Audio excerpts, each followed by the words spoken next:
Hi everyone, I'm Kwan, and I'm honored to be a part of this important conversation on female empowerment.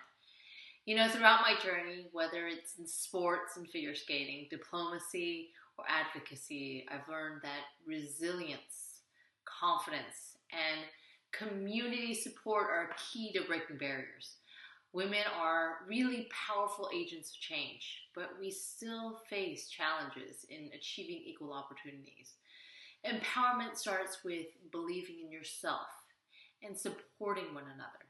Success isn't about perfection, it's about perseverance. Every challenge is really an opportunity to grow stronger and to get better.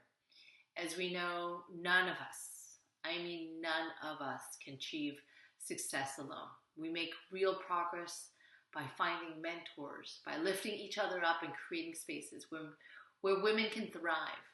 When one woman thrives and rises, we all rise. Let's be each other's champions. To every young woman watching, know that your voice matters, your dreams are valid, and you're capable of more than you can imagine. Let's continue to break barriers, shatter stereotypes, and support one another on this journey. So thank you so much for having me, and do not forget, we are unstoppable together.